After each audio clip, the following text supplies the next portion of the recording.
اللهم إني أعوذ بك من العجز والكسل والجبن والبخل والهرم وعذاب القبر. اللهم آت نفسي تقواها وزكها أنت خير من زكاها أنت وليها ومولاها. اللهم إني أعوذ بك من علم لا ينفع ومن قلب لا يخشع ومن نفس لا تشبع ومن لا يشبع.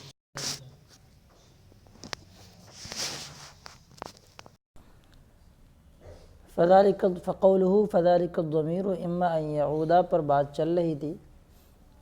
حاصل گفتگو حاصل کلام یہی ہے جو آپ نے پچھلے اسباق میں بات پڑھی تھی سبق میں، کہ شارح نے کہا تھا فذلك الضمیر اما ان یعودا الی مطلق التصور او الی التصور فقط۔ اس کے بعد آگے کہا تھا ولا جائز جائز ان یعود الی التصور فقط لصدق حصول سود الشیء فی العقل علی التصور الذی معه حکم۔ ٹھیک ہے، تو اس پوری عبارت کا مطلب یہ ہوتا ہے کہ ضمیر کے مرجع کی تین صورتیں نکل کے آ رہی ہیں۔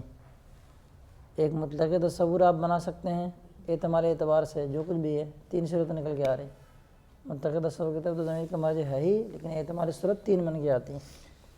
ایک مطلق تصور، دوسرا کیا تصور ہے فقط، تیسرا کیا تصور معه حکم، لیکن لا جائز ان یعود۔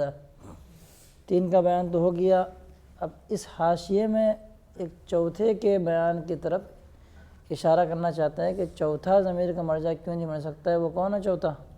علم ہے۔ ٹھیک ہے، اس لیے کہنا ہے فَإِن قُلْتَ لِمَا لَا يَجُوزُ أَن يَعُودَ إِلَى الْعِلْمِ، کیوں جائز نہیں ہے کہ ضمیر کا مرجع کدھر لوٹے؟ علم کی طرف لوٹے۔ جس طرح کہ آپ نے کہا تصور فقط کی طرف جائز نہیں ہے، کیوں جائز نہیں ہے کہ کیا تصور معه حکم بھی آ جائے گا۔ ایسے ہی اگر احتمالی صورتیں نکالیں تو چار صورتیں بنتی ہیں، جو عبارت آپ کے سامنے جو میں نے پڑھی نا شرح کی عبارت فذلك الضمیر اما ان یعودا سے، تو حصر کا تقاضا یہ کر رہا ہے کہ آپ نے تین چیزوں میں انحصار کر دیا، ایک چوتھی چیز بھی تو یہاں موجود ہے جس کی طرف ضمیر کا مرجع بن سکتا ہے، تو اسی کو اس میں بتایا تھا پچھلے سبق میں کہ بنائیں گے تو یہ کوئی فائدہ نہیں دے گا۔ ایک سوال کیا، اس کا جواب دیا ہے کہ اس میں تعریف کریں گے اگر آپ علم کی طرف، تو اس کا کوئی فائدہ نظر نہیں آتا ہے۔ اس کے بعد پلٹ کے دوسرا جواب یہ دیا، سوال قائم کیا جب آپ نے مطلق تصور کی تعریف کی ہے، مطلق تصور کیا ہے؟ علم کا مرادف ہے، تو مرادف کی تعریف کرنا گویا کہ علم ہی کی تعریف کرنا، تو جو جواب آپ نے اوپر دیا تھا وہی مسئلہ پھر یہاں پہ آ رہا ہے، وہی بات گھوم پھر کے پھر یہی آ جا رہی ہے کہ علم کی تعریف کو بیچ میں لانے کا کوئی فائدہ نہیں۔ تو انہوں نے بتایا کہ نہیں ایسی کوئی بات نہیں، اس میں فوائد ہیں۔ دو فائدے انہوں نے بیان کے تنبیہ کی دیا، تنبیہ علی ان التقسیم هو العمدہ، کہ تقسیم ہی کیا ہے؟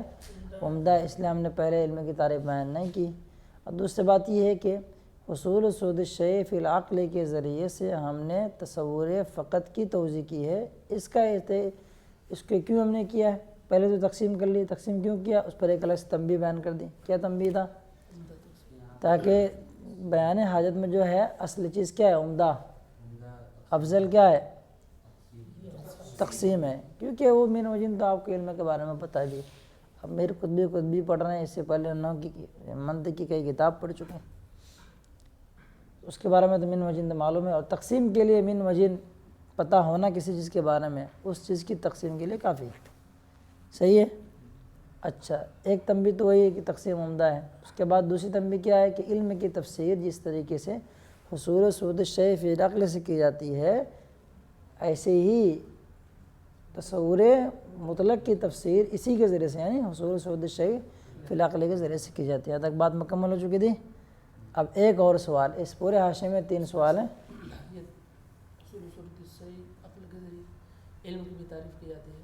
علم کی توضیح تشریح کی جاتی ہے، تو یہ تو لوگوں کے درمیان مشہور ہے، لیکن یہ مشہور نہیں ہے نا کہ اسی علم کو تصور فقط بھی کہتے ہیں، تو یہ کر کے بتانا چاہ رہے، اشارہ اس طرف کرنا مقصود ہے۔ ٹھیک ہے، ٹھنڈی لگ رہی بھائی تو لوگوں، تصور مطلق فقط کہہ رہا ہوں، تصور مطلق، یہ فقط بول بول کے بار بار دماغ میں وہی آ رہا ہے لفظ میں، اس سے پہلے یہ ہو نا، یہ تو یہ ہوگا، فقط ہوگا، فقط نہیں ہوگا، تو میرے کو وہی آ رہا ہے فقط۔ ٹھیک، ختم ہے نا بھائی؟ آپ ہاں، ایک ذہن ہے، تمرین ذہن کے لیے ہم، کیونکہ منطق کا مطلب ہی کیا ہوتا ہے؟ پیچھے پڑ چکا ہے، قوت ظاہر ہے، قوت باطنی۔ نہیں آیا کیا؟ آنے والا ہے، قریب آنے والا ہے. ٹھیک ہے بھائی، تو اس کا ایک الگ فائدہ ہوتا ہے. بات سمجھا رہے ہیں نا بھائی؟ اصل عبارت شرح کے دیکھ رہے ہیں آپ، اس عبارت پہ کیا طرح سے کلام ہے.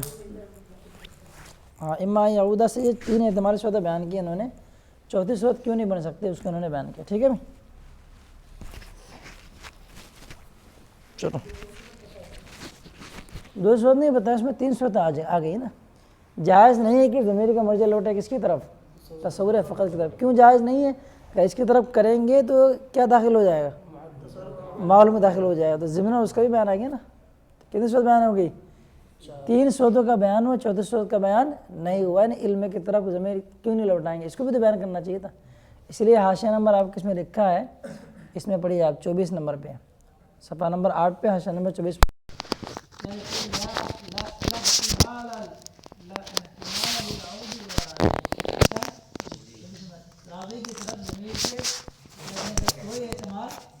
ہے تو رابع کون اس میں؟ وہ علم بنے گا. علم تصور فقط، تصور مطلق اور تصور ماہو حکم. اس پورے حاشیے کا مین پوائنٹ یہی ہے. ٹھیک بس.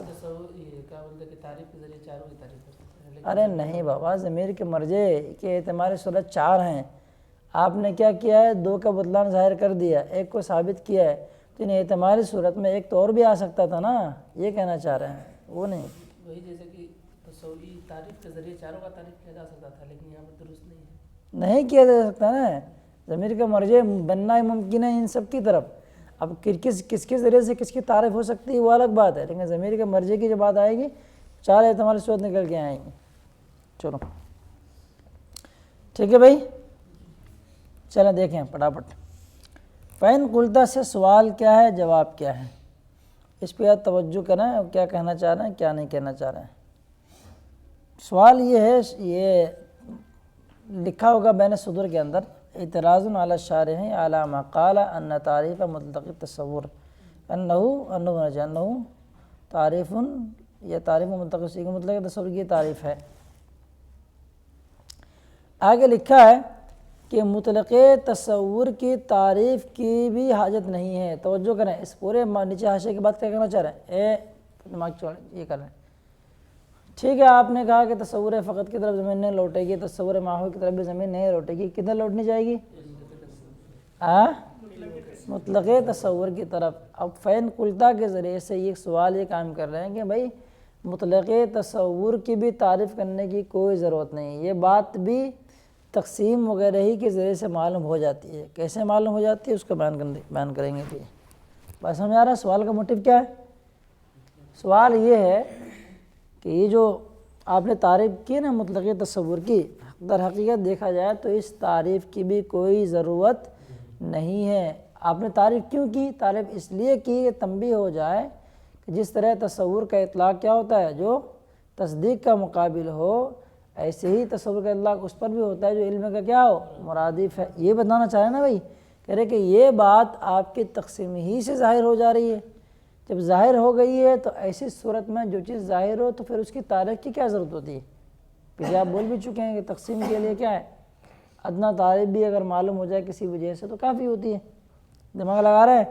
سوال کا موٹیو میں کیا بولنے جا رہا ہوں. آگے نیچے لکھا ہے فلا حاجت فی ذلک الی ان یعرف مطلق التصور، ہونا جو مطلقاً لکھا ہے ان یعرف مطلق التصور، مطلقاً تصور لیا، اس کو صحیح کر لینا. ٹھیک ہے بھائی، سوال کیا سمجھ میں آیا کہ مطلق تصور کی طرف ضمیر آپ پلٹا رہے ہیں، ٹھیک ہے، لیکن حقیقت کے اعتبار سے دیکھا جائے تو اس کی بھی کوئی ضرورت نہیں ہے. ان سب چیزوں سے پتہ کیا چلتا ہے کہ جب بھی کوئی بندہ بات کہے نا تو سوچ سمجھ لے کہ بہت سارے عقلاء کے بیچ میں اگر بات ہماری گئی تو کھچڑی نہیں کھچڑا بن جائے. تو وہ کیا کر رہے سب کہاں سے کہاں یہ سوال کام جواب، پھر دوسرا سوال، پھر جواب، پھر تیسرا سوال. اب آخر میں یہ آئے گا کہ ٹھیک ہے آپ کی بات صحیح ہے جو ہم نے بیان کیا، لیکن ہم نے جو تعریف کی نا اس کا کچھ تو فائدہ ہے. وہ فائدہ کہاں ظاہر ہوگا؟ تو یہ تقسیم مشروع جو اعتراض ہوا ہے، کیونکہ مصنف نے جو تقسیم کی ہے اس پہ کوئی اعتراض نہیں، دیگر لوگوں نے کی اس پہ کیا اعتراض قائم ہے. کیوں کوئی اعتراض نہیں؟ اس لیے کہ مصنف نے تصور کے الگ الگ معنی بیان کر دیے ہیں، اس کی بنیاد پر کوئی اعتراض نہیں ہوگا. دیگر جو قوم ہے، دیگر مناطق نے اس کو بیان نہیں کیا، اس لیے تقسیم مشروع کیا ہوا تھا، قسم الشیء قسم اللہ قسم الشیء قسم بہنوں والا اعتراض ہوا تھا۔ اس پورے سبق کا یہ خلاصہ نکل کے آتا ہے۔ سمجھ میں بات آ رہی ہے کیا کہنا چاہ رہا ہے؟ اب دیکھو سوال، اس کے بعد پھر آگے چلتے ہیں۔ فَإِن قُلْتَ، اگر آپ یہ کہیں، کیا کہیں؟ وہی مطلق تصور کی جو آپ نے تعریف بیان کی ہے، یہ تعریف ضمیر کا مرجع آپ نے مطلق تصور کو قرار دیا ہے۔ اگر نہ قرار دے تو تعریف نہ بھی کرتے تب بھی کام چل سکتا تھا، یعنی حاجت اس کی نہیں ہے۔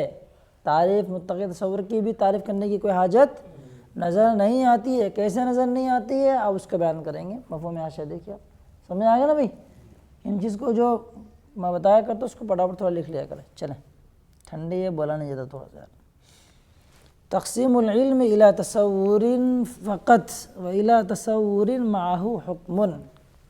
علم کی تقسیم تصور فقط اور تصور معہ کی طرف، یہ کیا ہے؟ آگے آ رہے یہاں تک مبتدا ہے، خبر یدلو، یہ اس بات پر دلالت کرتی ہے کہ تصور کا معنی کیا ہے؟ ان دو قسموں کے درمیان کیا ہے بھائی؟ مشترک ہے۔ اور آپ کو پتہ ہے مقسم جو ہوتا ہے اپنے اقسام کے درمیان کیا ہوتا ہے؟ مشترک ہوتا ہے، پایا جاتا ہے۔ تو اس سے تو پہلے ہی سمجھ میں آ گیا بھائی، تو آپ نے تقسیم ہی کر دی جی، تو اس تقسیم ہی سے علم کی تقسیم تصور فقط اور تصور معہ کی طرف کرنا ہے۔ تو تصور فقط اور تصور معہ حکم، تصور فقط ادھر ہے، تصور معہ حکم، دو تصور آئے، اس سے تو خود بہت سمجھ میں آ جائے گا۔ جب دو قسموں کے درمیان ہے تو یہ بات خود سمجھ میں آ جا رہی ہے تقسیم ہی سے کہ لفظ تصور کیا دو جگہ آیا ہے تو دونوں جگہ الگ معنی ہوں گے۔ اگر ایک معنی یہاں پہ جو لیا گیا وہی معنی اگر یہاں پہ ہو جائے گا تو دو کہاں سے ہوتے؟ ایک ہی ہو جاتے، ٹھیک ہے؟ تقسیم جو آپ نے کر دی، یہ تصور فقط، یہ تصور معہ حکم، تو یہ تقسیم ہی کیا بتا رہی ہے کہ دو تصور الگ الگ ہیں، دونوں تصور کیا الگ الگ ہیں۔ اور اسی کو بتانے کے لیے آپ نے تعریف کی ہے کہ تصور کا اطلاق اس پر بھی ہوتا ہے اور کبھی اس پر بھی ہوتا ہے، وہ تو تقسیم ہی سے ظاہر ہے۔ پھر کیا آپ کی تعریف کیوں بیان کی ہے کہ نہیں پتہ کی بات؟ دماغ چلو کیا کہہ رہے ہیں؟ وہی لکھا ہے یتقید، معروف پہ بڑا مجروری پڑھا جا سکتا ہے، یتقید تارتاً باقتران الحکم، کہ وہ تصور کس میں بھیا؟ قسم ثانی میں، لکھا ہوا بین سطور میں، فی القسم ثانی یعنی تصور معہ حکم، کبھی کبھار وہ کیا ہے؟ تصور حکم کے ساتھ پایا جاتا ہے اور کبھی کبھار عدم حکم کے ساتھ، جیسے کہ قسم اول میں لفظ و نشر غیر مرتب ہے، یہ پڑھے ہوگے اس میں بلاغت میں، لفظ و نشر مرتب ہے کہ لفظ و نشر، اور آپ نے امتحان میں لکھنے کے لیے بیٹھے اور آپ نے پہلے یہ کر دیا کہ کبھی کبھار وہی تصور حکم کے ساتھ مقید نہیں ہوتا ہے، تو ایسے تو ایک نمبر کاٹ لے گا کہ کتاب میں ایسے نہیں، پہلے اس کو بیان کیا گیا۔ ہاں یہ وجودی چیز ہے اس لیے پہلے اس کو بیان کر دیا، آدمی کو مؤخر کر دیا۔ فقط علما، تو اس سے پتہ چل گیا کہ تصور کیا ہے؟ بولا جاتا ہے اس پر جو علم کا مرادف ہو، تصدیق سے کیا ہے؟ عام ہے۔ دیکھو حاشیے کا مین موٹیو سمجھ میں آیا، پوری بات نیچے تک ختم، کیا ہے پتہ نہیں کیا کہنا چاہ رہے، بھنڈی ٹماٹر۔ فلا حاجت فی ذالک، تو اس میں پھر حاجت کیا ہو گئی؟ فی ذالک اشارہ مشغلے بین شتوں میں لکھ دیا ہے، فی العلم بالمرادفہ، یعنی ایسے کی تعریف کرتے ہوئے جو علم کا کیا ہے؟ مرادف ہے، سمپل بات ہے۔ تو پھر کہاں چلا گیا؟ فلا حاجت فی ذالک، تو اس سلسلے میں حاجت نہیں پیش آئی کس بات کی؟ کہ مطلق تصور کی تعریف کی جائے، نہ کہ تصور فقط کی۔ دون تصور فقط سے اشارہ کر رہے ہیں کیا؟ العلم اما تصور فقط، تو ہونا تو یہ چاہیے تھا کہ آپ تصور فقط کی ہی تعریف کریں۔ ایک یہ مار دیا کیا ہو تیر، یہاں تک بات ہو گئی پسند میں؟ اب وہ اما سے بیٹا ایک بہت زبردست عبارت ہے، حاشیہ نمبر آپ کو 5 پڑھائیں گے۔ اس عبارت کی توضیح و تشریح نیچے تک میں 2-4 باتیں کہی گئی، اس کو سمجھنے کی تھوڑا کوشش کرتے ہیں۔ یہاں تک بات ختم۔ وہ سوال جو ہوا تھا نا، وہ سوال کا جواب مل گیا ان کو؟ فین قلتا، آگے ایک اور مسئلہ کہاں گیا یار؟ چلو فین قلتا ہے، فین قلتا کے بعد آگے نیچے آ رہا ہے قلتو الحال ہے نیچے، اسی کے نیچے ایک دم 2-3 لائن نیچے دیکھو، قلتو الحال ما ذکرت ہے۔ تو ایک سوال تو ہو گیا، اس سوال کرتے کرتے اس سوال سے ایک سوال اور نکل کے آ رہا ہے جس کا جواب عمل اطلاق و تصور سے دینا چاہ رہے ہیں، ٹھیک ہے؟ اس کو سمجھنے کے لیے یہ اہم عبارت ہے۔ حاشیہ نمبر 5 پڑھ رہا ہوں، جلدی سے غور سے دیکھنا کیا لکھے حاشیہ نمبر 5 ہو، اما اطلاق و تصور الی آخری، کیا لکھتے ہیں؟ توجہ کرو، 2 سوال ہے۔ یحتمل ان یکون من تتمۃ الاعتراض ممکن ہے کہ اما اطلاق التصور سے کیا ہو جائے، اعتراض کا ایک تتمہ ہو، یعنی اعتراض ابھی جاری ہی ہے، سوال جاری ہے، اس سوال کا ایک حصہ یہ بھی بن سکتا ہے۔ کیسے بن سکتا ہے؟ حاصل کلام کیا ہے؟ ان شارحہ جعل تعریف مطلق التصور تنبیہا علی ان التصور یطلق علی ما یرادف العلم وعلی ما یقابل التصدیق۔ آگے کیا لکھا ہے؟ والمرادفۃ معلومۃ من التقسیم فلا حاجۃ الی تعریف مطلق التصور لذالک۔ بات ختم ہو گئی۔ دو چیزیں ہیں کہ حاصل کلام یہ کہ شارح نے مطلق تصور کی تعریف کی بیان کی، تنبیہ کرنے کے لیے دو چیزوں کی طرف۔ کیا ہے؟ تصور کا اطلاق اس پر بھی ہوتا ہے جو علم کا مرادف، اور اس پر بھی ہوتا ہے جو تصدیق کا کیا ہے، عام ہے۔ سمجھ میں آیا؟ اب یہ جو سوال کرنے والے ہیں نا، انہوں نے ایک کو کیا کر دیا، خارج کر دیا نا، کہ بھیا نہیں، تصور کو بتانے کے لیے تصور ایسا معنی ہے جو دو چیزوں کے درمیان کیا ہے، مشترک ہے، اس کو بتانے کے لیے اگر تعریف کرتے ہیں تو اس کی کوئی حاجت نہیں ہے۔ اب ایک بچی کیا ہے کہ تصدیق کے مقابلے میں بولا جاتا ہے تصور فقط بس، اس کے بارے میں کہاں سمجھ میں آئے گا؟ تو اس کو یہاں سے اما اطلاق التصور سے اس کا ایک جواب دینا چاہ رہے ہیں۔ مطلب کوئی یہ کہہ سکتا ہے نا کہ ٹھیک ہے بھیا کہ تصور دو معنی میں مشترک ہے، کہ وہ علم کا مرادف ہے، اس کو بتانے کے لیے ہمیں تعریف بیان کی ہے، اس کی حاجت نہیں ہے، لیکن اس کی تو حاجت ہو سکتی ہے کہ تصور فقط کے مقابلے میں جو تصور بولا گیا اس کی بھی ضرورت ہے، اس کی تعریف بھی کی جانی چاہیے، نہیں کرنی چاہیے۔ آگے خود بتا رہے ہیں، دیکھو برابر کیا ہو جاتا ہے۔ ایک بات سمجھ میں آ گئی نا دوسری؟ آگے لکھا وَأَمَّا وَإِطْلَاقُ التَّصَوُّرِ عَلَى مَا يُقَابِلُ التَّصْدِيقَ لَا يُعْلَمُ مِنْهُ أَصْلًا، اور تصور کا اطلاق اس پر جو کیا ہو تصدیق کا مقابل ہو، یہ بھی اس سے نہیں جانا جاتا ہے۔ کس سے نہیں جانا جاتا ہے؟ مطلق تصور سے۔ 2 نمبر حاشیہ لکھا ہے منہو میں، اس 2 نمبر حاشیے کو آپ تلاش کیجئے، حاشیہ نمبر 5 کے لائن نمبر 2 میں جعل تعریفہ مطلق تصور کے نیچے لکھا ہے 2 نمبر، اسی کی طرف اشارہ ہے۔ ٹھیک ہے، سمجھ گئے بھائی؟ اچھا بات ختم ہو گئی۔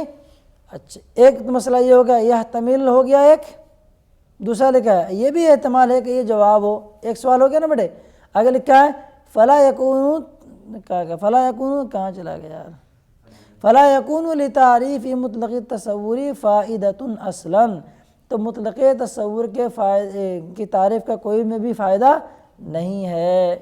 سمجھ میں آیا؟ کیوں بھائی کیوں فائدہ نہیں ہے؟ اس لیے کہ آپ جس چیز کے لیے آپ نے تعریف بیان کی، 2 تنبیہ کرنے کے لیے، ایک تنبیہ کیا ہے، دوسری والی تنبیہ کیا ہے، کہ یہ بتانے کے لیے کہ تعریف جو ہے نا کیا ہے، علم کا مرادف تصور بھی ہے، پسر یہ، اور دوسرا کیا ہے، تصدیق کے مقابلے میں بولا جاتا ہے۔ تو یہ چیز تو پہلے ہی حاصل ہو جا رہی ہے، کیونکہ جب آپ نے تقسیم کر دی تصور ہے فقط تصور معاہو، تو دونوں تصور کیا ہو گئے، مشترک ہو گئے۔ اشتراک کے بارے میں پتہ چل گیا ہم نے خود بخود، جو تصور اس میں ہوگا وہ تصدیق میں نہیں، جو تصدیق ہوگا وہ اس میں نہیں، پہلے پتہ چل گیا، تنبیہ کرنے کا مطلب ہی نہیں ہو گیا۔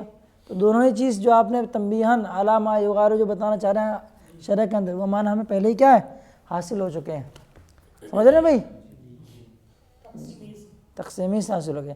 جو چیز ہمیں سمجھ میں آ جا رہی ہے، پھر اس چیز کی تعریف کرنے کا کیا معنی ہے؟ یہ تو کیا ہو گیا،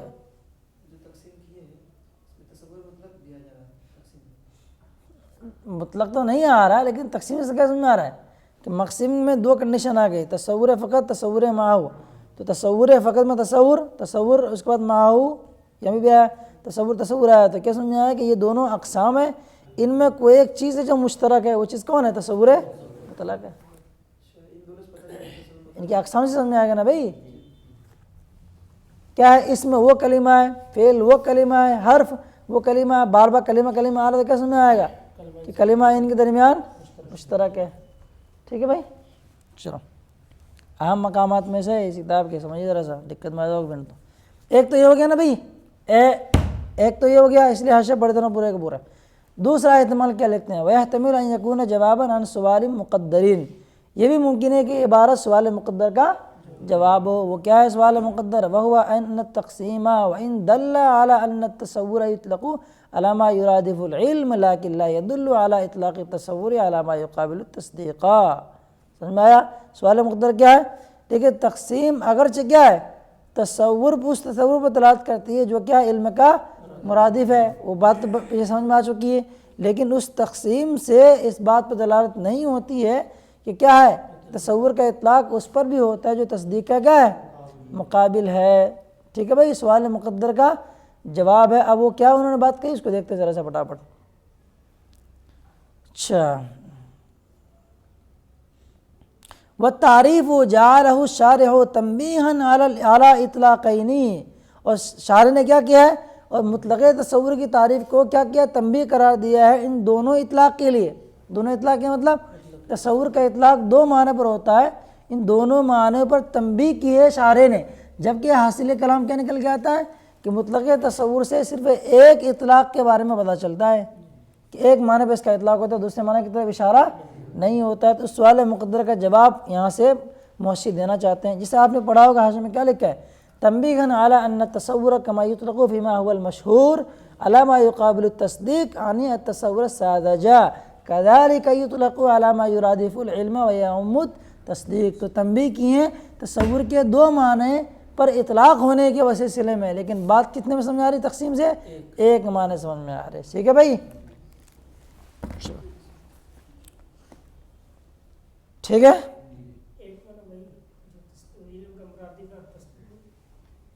علم کا مراد ہے بس اسی کی طرف۔ یہاں سے دو احتمال اس عبارت کے، اس عبارت کے کتنے احتمال ہیں، دو احتمال۔ اس عبارت کو اچھے سے سمجھ جائیے گا، کیا پتہ ہے کہ ممکن امتحان آپ سے پوچھ نہ لے وغیرہ۔ اس طرح کے مقامات ہوتے ہیں جہاں بچے کے چکن ہوتے ہیں کہ اس عبارت کی توضیح کریں، یہاں سے اٹھا کے تک دے دیا۔ اب تشریح کرنے والے کسی نے ایک کیا، کسی نے دو کیا، کسی نے کچھ کچا بچہ کیا، اور کسی نے دمدار کیا، اس سے کیا ہوتا ہے، سب نکل کے آتا ہے۔ استاد جب پڑھا رہا ہوتا ہے نا، یہ اشارہ کر رہا ہوتا ہے، ان سب چیزوں کو دیکھ لیا کرو۔ اس کا مطلب یہ نہیں کہ پرچے میں یہ آنے والا ہے، ایسا بھی نہیں۔ ٹھیک ہے بھائی، آپ کو سمجھا دیتا ہوں بتانے کے طریقہ کار۔ چلو ٹھیک ہے نا، یار ٹائم بہت جلدی جا رہا ہے۔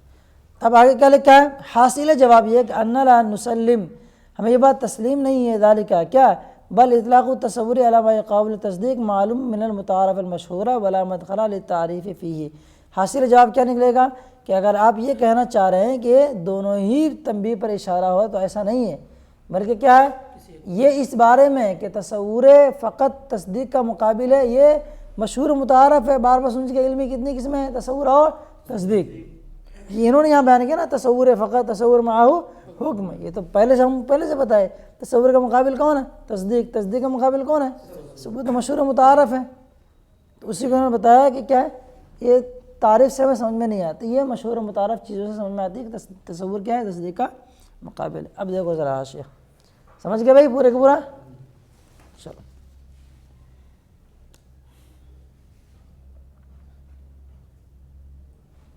چلیں، واما اطلاق التصور علی ما یقابل التصدیق، پانی میں نہیں رکھتے طلوع ہیں، اور تصور کا اطلاق اس پر جو کیا ہو، تصدیق کا مقابل ہو، یعنی تصور فقط پر، تصور فذلک معلوم من المتعارف المشہور۔ تو یہ بات کیا، متعارف مشہور سے کیا ہے، معلوم۔ یہ بات مجھ سے کیوں بیان کر رہے ہیں، کیونکہ شارح پر ایک اعتراض ہے، سوال مقدر ہے، اس کا جواب دینا چاہ رہے ہیں۔ دو طریقے سے اس کی وہ توجہ ہو سکتی ہے، میں پیچھے بیان کر چکا، حاشیہ نمبر 5 بڑھا دیا ہوں، صحیح سمجھ جانا، اس کو پوچھوں گا آپ کے۔ ولا مدخل فیہ للتعریف، اور اس میں تعریف کا کوئی عمل دخل نہیں ہے، وہ ظاہر، اور یہ کیا ہے، ظاہر ہے۔ تو تعریف سے بھی کیا ہے، تصور فقط کی طرف اشارہ نہیں ہو رہا، ولا للتقسیم، اور تقسیم کا بھی اس میں کوئی عمل دخل نہیں ہے کہ تقسیم سے سمجھ میں آ جائے کیا کہ تصور کیا مقابل ہے کس کا ہے، تصدیق کا۔ یہ تو سمجھ میں آتا ہے کہ تصور دو عمل مشترک ہے، یہ الگ بات ہو گئی۔ آگے لکھ کے اذ لم یعلم منہ، کہ اس سے یہ سمجھ میں نہیں آتا تقسیم سے کیا کہ تصور کا اطلاق کس پر اچھا، تقسیم سے یہی سمجھ میں آتا ہے کہ تصور کا اطلاق معنی مشترک پر ہے، نہ کہ اس کا اطلاق کس پر ہے، بطور خاص قسم اول پہ ہے۔ قسم اول کون ہے، تصور فقط۔ بات ٹھیک ہے بھائی، یہاں تک کیا ہو گیا پورے کا پورا سوال۔ تو سوال کے اندر ایک اور سوال، پھر ان دونوں سوال ملا کر کے ایک جواب، کل تو ٹھیک ہے، الحال ما ذکرتا، ہاں بھائی جو آپ کہہ رہے ہو حال تو ایسا ہی ہے، یعنی کیا ہے، تقسیم جو ہے نا علم کی ترادف کے لیے کافی ہے، نو ڈاؤٹ لکھا ہے نا، فالمراد بالعلم فی قوله لیعلم انه مرادف هو العلم مستفاد بالتنبیہ۔ چلو تو کہہ رہے ہیں حال تو ایسا ہی ہے، لیکن تعریف میں کیا ہے، تنبیہ ہے اس بات پر، کس بات پر، ما یدل علیہ تقسیم، اس پر تقسیم دلالت کر رہی ہے۔ وہ کیا ہے بات؟ میں نے اس میں لکھی ہوئی ہے، علم کا مرادفے کا تصور فقط ہے۔ اذ ربما یغفل عنہ، کیونکہ بسا اوقات بندہ کیا ہوتا ہے؟ اس سے غافل ہوتا ہے۔ یغفل عنہ، کبھی کبھار اس سے غفلت برتی جاتی ہے۔ کس سے غفلت برتی جاتی ہے بھائی؟ نہیں تقسیم سے نہیں، جو تعریف کی گئی ہے مطلق تصور کی، اور اس تعریف سے اشارہ کیا ہے؟ ترادف کی طرف۔ کبھی کبھار ان چیزوں سے کیا ہو جاتی ہے؟ غفلت برتی جاتی ہے، پتہ نہیں چلتا ہے کہ کون کس کا مرادف ہے۔ جیسے آپ سے پوچھ لیا نعت کسے کہتے ہیں؟ نبی پاک صلی اللہ علیہ وسلم کے نعت پڑھنے کو کیا کہتے ہیں؟ نعت کہتا ہوں۔ میں کیا پوچھ رہا ہوں؟ وہ توابع کے بیان، اس کو نعت پوچھ رہا ہوں، یہ نعت کو بنا رہے ہیں۔ عربی پوچھا کہ صفت کسے کہتے ہیں؟ ڈائریکٹ بولتے ہیں آپ لوگ، ہے نا؟ نعت اور صفت دونوں میں تھوڑا کچھ فرق ہے، اکثر لوگوں نے اس کو دونوں ایک ہی مانا ہے، بصری نویہ کا تھوڑا اختلاف ہے۔ مولانا سرفراز صاحب نے اپنی کتاب میں کچھ میں فرق بیان کیا ہے، لیکن دیگر کتابوں میں کوئی فرق نہیں، ٹھیک ہے؟ جب نحو الجھا دے، ایک کتاب آنے والی جب نحو سلجھا دے، تو میں ترتیب دینے والا ہوں اس کو۔ چلو، اس ربما یغفل عنہ، کہ کبھی کبھار کیا ہوتا ہے؟ اس سے غفلت برتی جاتی ہے۔ ولذالک، ولہذا تنبیہ فائدہ، اور اس تنبیہ کا کون سی تنبیہ کا؟ وہی ہے تنبیہن جو شارح نے بات کہی ہے نا، تنبیہن، اس لیے بعد میں چل کر کے اس میں انہوں نے بات کہی تھی جب تقسیم مشبہ اعتراض قائم ہوا تھا، اس میں ذرا دیکھ لے آپ لوگ، پڑھ لو یار، کیا کرو گے تو لوگ بھی۔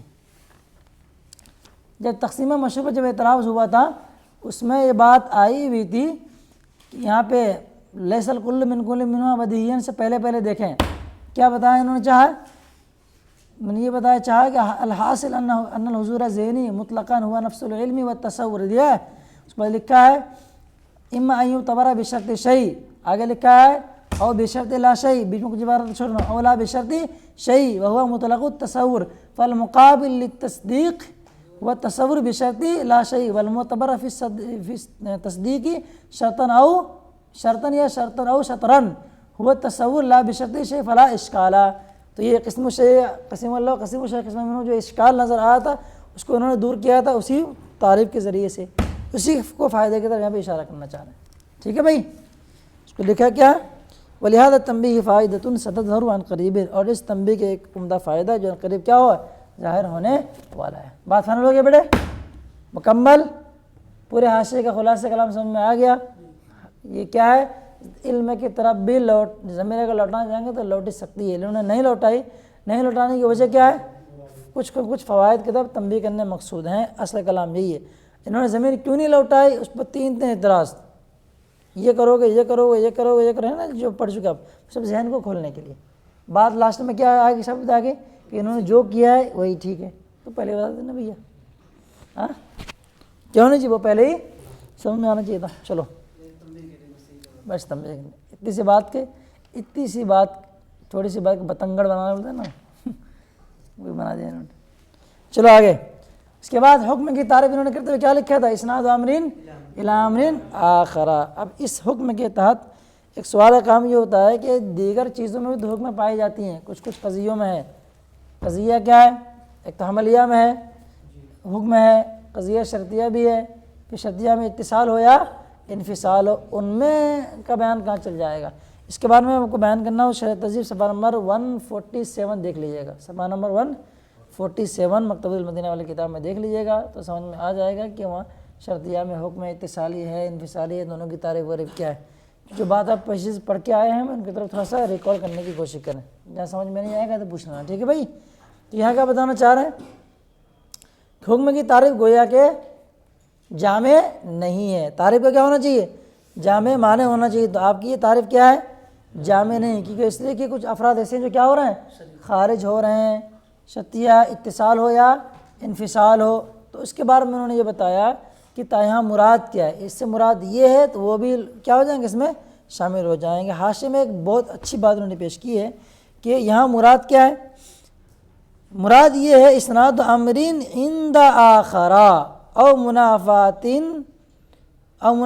امرین لامرین آخرا، عند آخر او لامرین آخر، یہ دونوں آپ مراد لے لیں گے آپ، عند آخر اور لامرین آخر۔ 147 پہ ہے، مل گیا ہوگا شاید، وَإِلَّا شرطیہ ہے نا؟ اس کے بعد گفتگو بیان کی ہے کسی اعتبار سے اس کو دیکھ سکتے ہیں. چلو صحیح ہے نا بھائی, سمجھ میں آ گیا؟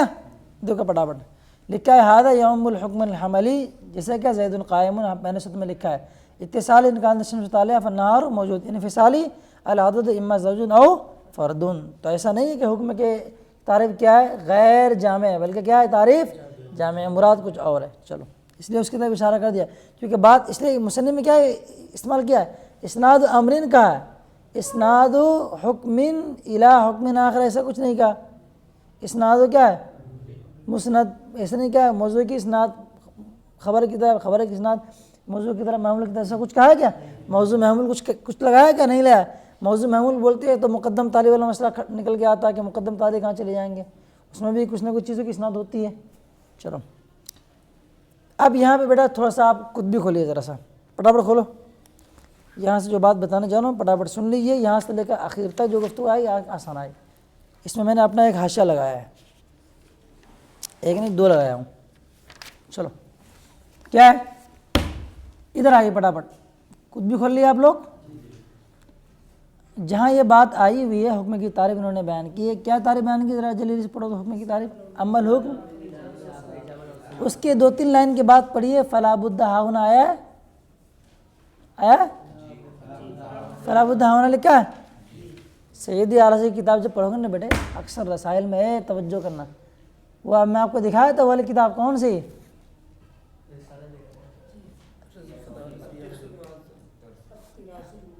فی اماکن رخص الجلی النص الجلی, کیا ہے جلی النص فی اماکن رخص. اس میں نے عبارت بتا دی کہ دیکھو سید اعلیٰ نے یہاں پہ کیا لیا, یہ مغی وجوب کے معنی میں لکھا ہے, کیونکہ بعد میں کیا ہے علی وغیرہ آیا تھا, علیہ کذا وکذا, اور علی کس کے لیے آتا ہے وجوب, علیہ میرے پر اتنا واجب ہے, واجب کرنے کے لیے آتا ہے اس طرح کا, ہے نا. جلی النص فی اماکن رخص, یہ عبارت دیکھیے تطبیق حاشیہ. شارح نے کیا بیان فرمایا, فلا بد ہاہنا, یہاں ضروری ہے. اس کے بعد یہاں سے عبارت نیچے تک کے وہ ربما یحصل ادراک النسبت الحکمیہ ہے. توجہ کرے پٹاپٹ لے کے کرو. یہاں پوری جو عبارت بیان کی نا, تصدیق کے حصول کے لیے 4 چیزیں کیا ہے درکار ہے. توجہ کرو, پٹاپٹ مت دو گے تب, چھوڑو بعد میں کرنا. ان 4 چیزوں کے درمیان ترتیب کون سی ہے, وجوبی ہے یا استحسانی ہے. جو 3 چیزیں ہیں نا, ان 3 چیزوں کے درمیان جو شروع کی 3 چیزیں ہیں, 3 چیزیں کون ہیں, محکوم علیہ, محکوم بھی, نسبت حکمیہ, اس کے بعد کیا ہے اور حکم ہے. تو حکم ہے تو ہر حال میں ان تینوں کے بعد ہی آئے گا, ایک دم واجب ہے یہ. اسی کو انہوں نے بیان کیا, یہ بیٹا بہت سوچ کے بعد دماغ میں آیا, آج لکھا بھی ہوں, یہ جب پورے خلاصے کلام کو عرض کر رہا ہوں. تو آخر والی جو چیزیں نا اس میں تو وجوب تو ہے ہر حال میں, جب تک 3 چیزیں نہیں ہوں گی وہ کوئی نسبت یا لا وقع نسبت کا کوئی سوال ہی پیدا نہیں ہوتا ہے. ٹھیک بات سمجھ رہے ہو بھائی. اب جو شروع کی جو 3 چیزیں ہیں, ان 3 چیزوں کے درمیان کچھ چیزوں کے لیے جیسے کیا نسبت حکمیہ ہے, یہ اسی وقت ہوں گی جب کیا ہو جائے محکوم علیہ اور محکوم بھی ہوں, اس کے بعد یہ چیز دیکھی جائے گی. لیکن محکوم علیہ اور محکوم بھی جو ہے ان میں سے کوئی ضروری نہیں ہے کہ سب سے پہلے آپ محکوم علیہ کا کیا کریں تصور کریں پھر محکوم بھی کا تصور, ایسا کچھ نہیں ہے. ایسے ہی بعض لوگوں نے بھی کہا کہ نسبت حکمیہ کا تصور ہو سکتا ہے, محکوم علیہ محکوم بھی سے پہلے سے بھی آپ عقلی اعتبار سے سوچ سکتے ہیں, کوئی ممانعت نہیں ہے. مثل کیا آپ نے سوچ لیا او بندہ یہ ہے زید ہے یار, اس کے لیے کوئی چیز ثابت کرتے ہیں, ابھی محکوم علیہ نہیں آیا, کیا ہے زید ہے, زید ہے, چلو یار اس کو یہ کتاب دے دیتے ہیں, یہ کتاب زید کے لیے, بعد میں آیا کہ نہیں آیا, لیکن وہ نسبت کیا ہو گیا آپ کی, یہ اس کو کچھ کرتے ہیں. تو ان کے درمیان کوئی وجوبی کنڈیشن نہیں ہے, لیکن بات کے لیے ضروری ہے. یہاں سے لے کر 2-3 حاشیے تک وہی بات بتانا چاہ رہے ہیں, تصدیق کے لیے جو 4 چیزیں درکار ہیں ان کے درمیان کون کون سی نسبت ہے. اور ایک زبردست اشارہ کریں گے جہاں شارح نے کہا, کیا کہا تھا, دیکھو میں اس کو سمجھا بھی تھا آپ لوگوں کو. ربما یحصل سے پہلے دیکھو کیا لکھا ہے, وہ کہاں گیا یار, وَإِدْرَاكِ وُقُوعِ النِّسْبَةِ لکھا ہے, انتو درکا, ٹھیک ہے, وَإِدْرَاكُ وُقُوعِ النِّسْبَةِ أَوْ لا وقوع النسبہ, آگے اس کی توضیح کی بمعنی ادراک النسبہ واقعہ ولیست بھی واقعہ. یہ کہنا کیا چاہیے, وقوع النسبہ ہے, وقوع النسبہ کا ادراک کرنا, تو تو کوئی غبی بندہ یہ نہ سمجھ لے کہ وقوع نسبت سے مراد مضاف الیہ کی کا تصور کرنا، وہ پھر حکم کہاں ہوگا پھر تو. اس کو بتایا کہ یہ ترکیب یہ مرکب نہیں ہے، مرکب ناقص نہیں ہے وہ، بلکہ کیا وہ مرکب تام مراد ہے. اس کا وقوع نسبت سے مراد اس بات کا ادراک کرنا ہے کہ نسبت واقع ہے. اس کی وضاحت آگے چل کے کہیں گے. اس لیے بیمانہ کر کے اس کی انہوں نے شرح نے کیا کی تھی، وضاحت کی تھی. اس وضاحت کرنے کی وجہ یہاں بیان کریں گے وغیرہ. بات فائنل ہو گئی. 3-4 حاشیے کے بارے میں نے بات عرض کر دی، ایک دم آخر تک وہی بات آنے والی، ہر حاشیے کے لانے کا مقصود. ہاں نسبت نہیں، تصدیق کے پائے جانے کے لیے چند اجزاء ضروری ہیں. ان اجزاء کے درمیان ترتیب کیا، ہر ایک میں ترتیب واجب ہے. پہلے مکملے کا تصور یہ واجب ہے یا اس طرح کی چیز ہے کہ نہیں، بلکہ نہیں، ان سب کے درمیان ترتیب واجب نہیں ہے. لیکن انہوں نے کیا فلا بدہ کہا نا بیٹے، تو فلا بدہ جو کہا نا اس کا تقاضا کیا ہو رہا ہے کہ وجوب ہی ہو. یہ موشی بتائیں گے نہیں وجوب نہیں، کچھ میں واجب ہے، کچھ میں کیا ہے مستثنا. اسی لیے حاشیہ لگانے کی ضرورت پہ 3-4 حاشیہ لگائیں گے. ٹھیک ہے بھائی، وہاں تک بات ختم ہو گئی. دیکھو فٹافٹ. اور ایک بات اور ہے، پہلے ذات کا تصور ہوتا ہے، اس کے بعد کیا ہے صفات. ایک اور اشارہ کریں گے، مزے کو مزہ آئے گا. ایک نوع کے اعتبار سے بتا رہا ہوں آپ کو. چلو لکھا ہے ثم مفہوم الکتاب. لفظ ثم کس پر دلالت کرتا ہے بیٹا؟ تراخی کے لیے آتا ہے، تراخی کے لیے آتا ہے. اس کو بتائیں گے یہاں پہ کوئی تراخی وراخی کا مسئلہ نہیں. ثم لفظ کا تقاضا تو کر رہا ہے لیکن واجب نہیں. اس کو بتائیں گے تاخر ادراک مفہوم الکاتب ان ادراک انسان کما تقتضی لفظۃ ثم. خبر ہے لیس امرا واجبیا، واجبا بھی ہوگا، بل ہوا امر استثنائی. کیا کہنا چاہ رہے ہیں کہ مفہوم کاتب کے ادراک کا انسان کے ادراک سے مؤخر ہونا جیسا کہ لفظ ثم تقاضا کر رہا ہے. پڑھے ہو نا بھائی شرح میں، خبر آ رہی ہے. یہ امر وجوبی نہیں ہے بلکہ کیا امر وجوبی کا مطلب عقلی. پانی رکھا کرو آپ لوگ یہ سامنے. چلو فَإِنَّ الْأَوْلَىٰ بیٹھے فَإِنَّ کیا ہو گیا، فَإِنَّ الْأَوْلَىٰ اولا مت پڑھنا، فَإِنَّ الْأَوْلَىٰ کیونکہ بہتر یہ کیا ہے، بہتر اس لیے کہہ رہے ہیں اس لیے کہ مقدم و مؤخر بھی ہو سکتا ہے کہ پہلے کیا ہو جائے صفات کے بارے میں پتہ چل جائے، بعد میں کسی اور کے بارے میں. جیسے مثال کے اس کے بارے میں موجود ہے، یہ چیز معلوم ہے، یہ نہیں معلوم ہے یہ کس کے لیے ہے. تو محمول تو پتہ ہے مجھے پہلے سے جو محمول بننے والا ہے. ٹھیک ہے، یہ تمہیں کہ اس کے لیے شاداب ہے تو عجیب کنڈیشن ہوگی بھائی. یہ چیز ٹیسٹر ہے، اب اس کو بنا دیں مبتدا ٹیسٹر. اب کیا بتاؤں گا وہ کنڈیشن. ٹھیک ہے بھائی، یہ ہم نے کیا استعمال ہم نے وجوب مطلب عقلی اعتبار سے وجوباً سمجھ میں آ گیا. بہتر یہی ہے کہ ذات کا پہلے کیا کیا جائے، ادراک کیا جائے، اس کا لحاظ کیا جائے، اس کو جانا جائے، الگ الگ معنی میں اس کا استعمال ہو جائے. دیکھو ذات کیا لے کے آئے، مفرد لے کے آ گئے ہیں، اس کے بعد کیا لے کے آئے اولاً ثم مفہوم الصفات. پھر کیا کیا گیا ہے، صفات لائے جائیے. صفات اور خبر میں کیا ہوتے ہیں، قبل علم صفات، بعد علم میں کیا ہے اخبار. یاد رکھیے گا زید عالم، عالم کو جب آپ نے صفت میں محمول کر دیا یہ خبر ہے، اور اس سے پہلے کیا ہے وہ صفت ہے. وہ اس کے بارے میں صافیہ میں بات پڑھے ہوں گے، بہت زبردست بات ہے. الصفات کیا ہے وہ اللہ اللہ کنڈیشن ہے یار، کافی وجہ سے پڑھے نہیں ہو کیا آپ. اب اشارہ کر کے دیکھو بیٹا توجہ، مبتدا خبر ہے نا محمول، تو آپ نے پہلے پڑھا سا ایک مبتدا کے کیا متعدد خبریں لائی جا سکتی ہیں. دیکھو نو بھی پڑھ لو تھوڑا سا، زید عالم فاضل، آگے کچھ بھی لاؤ، بدمعاشون جو بھی آئے خبر کو لا سکتے ہیں. ہے نا بھائی، اسی اشارہ ہے. صفات جمال کیا ہے، ذات واحد. اشارہ کیا ہے، ایک ذات ایک موضوع کے متعدد احوال آ سکتے ہیں، لکھا بھی ہوگا شیخ میں سے. چلو واما ادراک و نسبت ثبوت الکتاب الی الانسان فلا بد ان یتاخر عن ادراکها. واہ واہ واہ. لیکن یہ ضروری ہے کیا، کتابت کی ثبوت کا ادراک انسان کی طرف کہ ضروری ہے کہ وہ کیا ہو جائے، ان دونوں طرفین کے ادراک سے کیا ہو جائے، مؤخر ہو جائے. دیکھو سمجھ میں آ گیا نا بھائی، سمجھ میں آئی بات. اب اسی نسبت کا وقوع نہ ہو وہ تو اور اس کے لیے وہ کیا ہے واجب ہوگا، اس کا بیان بعد میں آنے والا ہے. دو میں وجوبی ہے، دو میں وجوبی نہیں ہے.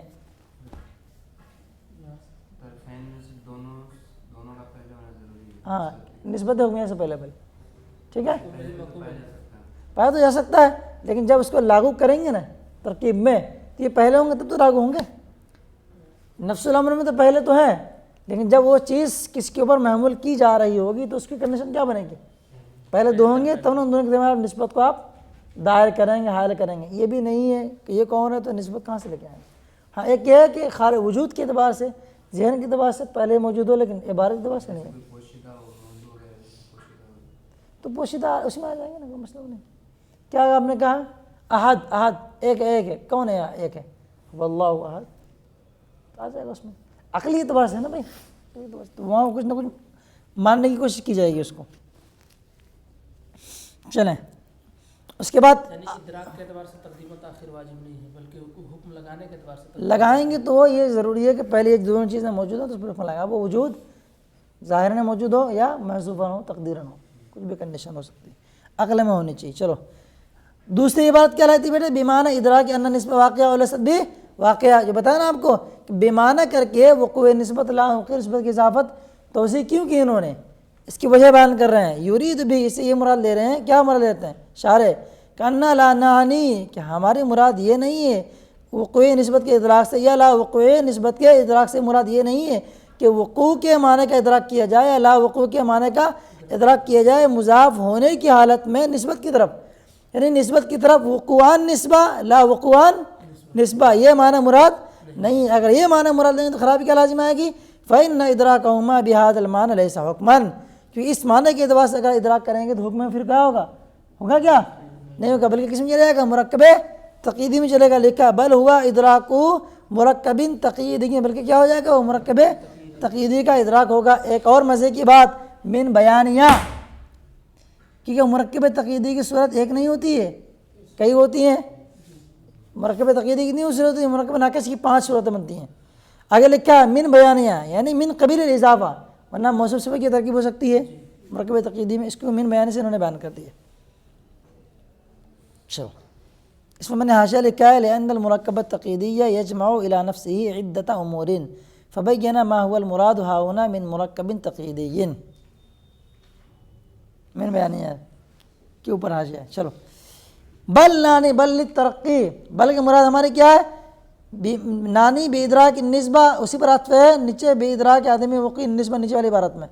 بلکہ ادراک وقوع سے مراد ہمارے کیا ہے کہ وہ نسبت واقع ہے. اور وَيُسَمَّى هَذَا الْإِدْرَاك، اور اس ادراک کا نام کیا پڑے گا؟ حکم ایجابی. اور عدم وقوع سے ہماری مراد کیا ہے؟ اسی پر ہے بل نانی بے ادراک عدم الوقوع، اسے لکھا ہوگا اوپر ایسے یہ والا عین طا، عطف کی طرف اشارہ ہے وہ. اور عدم وقوع کی ادراک سے مراد کیا ہماری؟ کہ وہ نسبت کیا واقع نہیں ہے. اور اس کا نام کیا ہوتا ہے؟ اسی طرح کا نام کیا؟ حکم سلبی. آپ کو کسی نے پوچھ لیا کہ حکم ایجابی حکم سلبی کسے کہتے ہیں؟ بیان کرو، وہی سے بیان کر دیں گے. اب ولا شکا سے ایک اور بیٹا اشارہ، زبردست بات. دیکھو نسبت حکمیہ کا بھی مؤخر ہونا ضروری ہے. کس سے؟ طرفین کے سے مؤخر ہونا ضروری ہے. اب اس ضروری پر ایک اور ضروری والی چیز جس کو یہاں سے بیان کیا انہوں نے، ولا شکا، اس میں کوئی شک نہیں ہے کہ وقوع نسبت کا ادراک یا لا وقوع نسبت کا ادراک یہ وہ کیا ہے؟ ضروری ہے. کیا ہو جائے؟ نسبت حکمیہ سے کیا ہو؟ مؤخر ہو. نسبت حکمیہ کے لیے ضروری ہے کہ وہ طرفین سے مؤخر ہو، اور وقوع کے لیے بھی کیا ضروری ہے؟ نسبت حکمیہ سے. اللہ ہمارا کیا مانے گا کہ وقوع نسبت کے لیے 3 چیزوں کا مقدم ہونا ضروری ہے، لیکن تینوں کا الگ انہوں نے بیان نہیں کیا. اشارے میں بات چل گئی کہ نسبت حکمیہ دونوں سے مؤخر ہے، اور یہ وقوع نسبت نسبت حکمیہ سے مؤخر ہے. اللہ ہمارا کیا ہوگا؟ شروع کے تینوں سے مؤخر ہو جائے گا. کما یجب تاخر ادراک کیا ان ادراک کے طرف، یہاں طرف سے مراد ہے محکوم علیہ اور محکوم بھی. جیسا کہ نسبت حکمیہ کا ادراک کیا ہے؟ مؤخر ہے طرفین کے ادراک سے. حاصل کلام کے سمجھ میں آ گیا؟ کوئی پوری تفصیل گفتگو الحمدللہ علی ذالک. مجھے اس بات میں بڑی خوشی بڑھے، اس میں نے ایک حاشیہ بھی لگایا ہے. فیہ تلمیح الی ان لفظ فلا بد ہا ہونا ان تدرک اولا الانسان وغیرہ لیس للوجوب بل یعم الوجوب والاستحسان، کہ یہ وجوب کے لیے نہیں ہے بلکہ کیا ہے؟ وجوب و استحسان دونوں کے لیے. کسی میں استحسان ہے کسی میں وجوب ہے. ففی البعض الترتیب مستحسن کما فی الانسان والکاتب، دیکھا ہے وہ نسبت الحکم بھی ایک جیسے ہے. وفی البعض الوجوب کما فی وقوع النسبہ ولا وقوع النسبہ. محمد شاہدہ والا عمر کہتے ہیں. ٹھیک ہے، چلو ٹھیک، بس کرتے ہیں. صلی اللہ علیہ الحبیب صلی اللہ علیہ محمد.